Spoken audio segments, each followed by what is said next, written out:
Okay, so ready to dive into something a little different today. Yeah, hit me with it. All right, well, buckle up because today we are tackling those moments at the gym that make us want to, like, disappear. You know those moments. Oh, absolutely. Like those times you wish you had an invisibility cloak. Yes, exactly. Those gym mishaps, those workout fails, the stuff that makes you question if you even belong in a gym in the first I'm place. already cringing thinking about it. But the good news is, we asked our amazing listeners to share their most epic gym fails. And let me tell you, they delivered. Oh, this is going to be good. It's going to be amazing. And to help us unpack not just the humor, but also what these mishaps say about, like, gym culture itself, we have our fitness guru. Well, I don't know about guru, but I'm happy to share my insights. So we're going to dive into treadmill terrors, weightlifting woes, you name it. And let's be honest, we've all been there, right? I mean, personally, I've had a love-hate relationship with treadmills since, well, forever. One time, I totally biffed it trying to look all cool stepping off the Stairmaster. Oh, no? Oh, yes. Let's just say gravity won that round. Ouch. Yeah, wasn't pretty. But anyway, enough about my misadventures. Let's talk listener stories.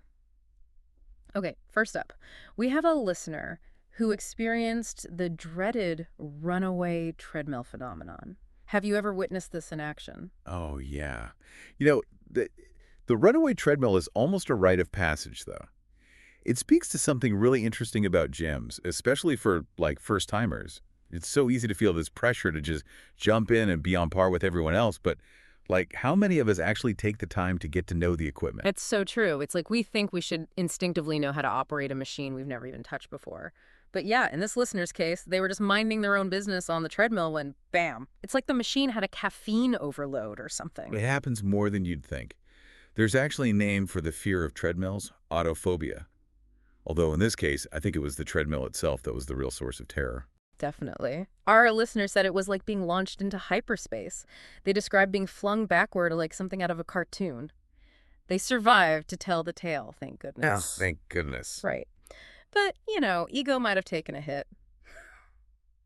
Speaking of bruised egos, our next story takes us to the weight room. Another listener trying to, shall we say, impress their gym crush. Feeling good, feeling strong, loads up the weight bar, ready to show off. Nothing. Nothing, not even a budge. Classic case of gym intimidation. You hit the nail on the head. It's like we prioritize how we look over, proper form, safety, all that jazz. Then we're humbled. Humbled indeed. But the best part, our listener didn't just fail once, oh no. They gave it a good, like, 3 or 4 more tries. Talk about a workout for the ego. But, it's these moments, these shared experiences of gym awkwardness that make us, well, human. Right. Totally. And it makes fitness a lot less intimidating. Yeah. Everyone starts somewhere. 100%. Okay, ready for our next gym mishap. This one is a wardrobe malfunction of epic proportions. Picture this. You're mid-lunge, feeling the burn, when suddenly, well, let's just say things went south fast. The dreaded wardrobe malfunction. It's like a universal law of the gym. If it can rip, it will rip. Murphy's Law of workout gear, maybe. But seriously, why do we find these stories so funny? Is it the mishaps themselves? Or is it more about that feeling of being out of our element?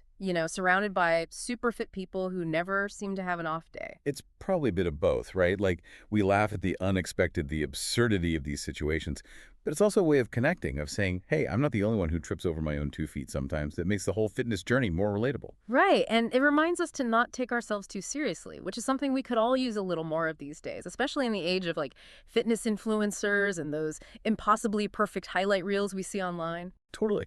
Social media often paints this very specific and, let's be honest, unrealistic picture of what fitness should be.